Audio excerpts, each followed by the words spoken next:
আজ মঙ্গলবার 21শে ফাল্গুন 2024 সালের 5ই মার্চ কন্যা রাশি, কন্যা লগ্ন, ভার্গ সাইনের জাতক জাতিকাদের আজকের দিনটি।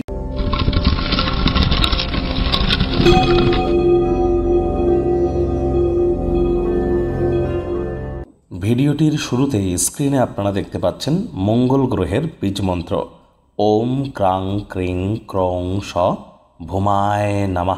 এটি সকাল, সন্ধ্যা, রাত্র এই 3 বেলায় আপনারা 108 বার জপ করুন, অর্থাৎ সকাল, দুপুর, রাত 3 বেলা 108 বার জপ করুন। অত্যন্ত উপকৃত হবেন, বিশেষ করে যাদের জন্মছকে মঙ্গল দুর্বল অবস্থানে আছে। মঙ্গল এমনই একটি গ্রহ যে রাহুকে বধ করতে পারে। মঙ্গল তিনি কিন্তু গ্রহদের সেনাপতি, রক্তের কারক গ্রহ।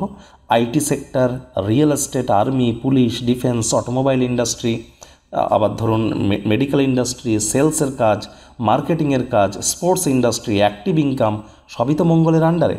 তাহলে মঙ্গলের মজবুতি যদি না থেকে থাকে, অবশ্যই মঙ্গলকে মজবুতি প্রদান করুন। লাল রঙের বস্ত্র পরিধান করতে পারেন, গরিবদের মধ্যে মসুরের ডাল দান করতে পারেন এবং হনুমানজির নাম জপ ধ্যান আরাধনা করুন।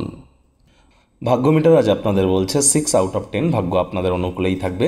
তবে প্রেম, দাম্পত্য, কর্মজীবন সম্পর্কে আপনাদেরকে একটু সাবধানতা অবলম্বন করেই চলতে হবে।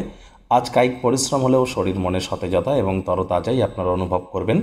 দীর্ঘদিনের পুরনো রোগ, শোক, অসুস্থতা থেকে আজ মুক্তি পাওয়ার দিন, পরিত্রাণ পাওয়ার দিন।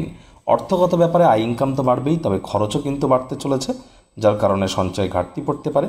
চাকরিজীবী যারা আছেন, অফিসে কম কথা বলে কাজ বেশি করুন।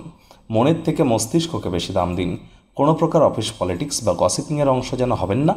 বসের কিন্তু কুনজরে পড়ে যেতে পারেন। রাজনীতিবিদ যারা আছেন, জনসংযোগ বৃদ্ধি করুন। কঠোর কায়িক পরিশ্রমের কোনো বিকল্পই কিন্তু নেই। শর্টকাট অবলম্বন করে আখেরে আপনারা খুব বেশি দূর কিন্তু এগিয়ে যেতে পারবেন না। শিক্ষার্থী বিদ্যার্থীদের পড়াশোনায় মনোযোগ আরও বৃদ্ধি করতে হবে। উচ্চশিক্ষার জন্য যারা বিদেশ যাত্রার কথা ভাবছিলেন, ভাগ্যদেবীও কিন্তু আজ আপনাদের পক্ষে নেই। আজ আপনাদের সন্তান সন্ততি থেকে থাকলে তাদের দিকে কঠোর সজাগ দৃষ্টি বজায় রাখুন। অসৎ সঙ্গে কিন্তু চলেই যেতে পারে। চোখে চোখ রেখে খুব ইজিলি মিথ্যে কথাও বলে দিতে পারে। প্রেমিক প্রেমিকা, স্বামী স্ত্রী উভয়ের ক্ষেত্রেই বলবো, রূঢ় বাক্যের প্রয়োগ, অশ্লীল ব্যবহার যেন করবেন না। কোনো প্রকার নেতিবাচক অনুভূতির আশ্রয় গ্রহণ করা থেকে বিরত থাকুন। ভালোবাসার মানুষের চরিত্র নিয়ে সন্দেহবাতিক হলেই কিন্তু মারাত্মক ক্ষতি। ভালোবাসার মানুষকে আজ ক্ষমা করে দিন। কথায় আছে কর্মাহি ধর্মা, তাহলে কর্ম তো ধর্ম হলো, আর সমাহি পরম ধর্ম, অর্থাৎ ক্ষমা করে দেওয়াটা হচ্ছে পরম ধর্ম। যারা বাড়ি থেকে অনেক দূরে থাকেন, সব কাজবাজ শেষ করে সন্ধ্যাবেলার সময় পার্ক বা একান্ত জায়গায় সময় কাটাতে পছন্দ করবেন। সেই সময়টিতে ব্যক্তিত্বের মূল্যায়ন করে কাটান, মানসিক প্রফুল্লতা অর্জন করবেন।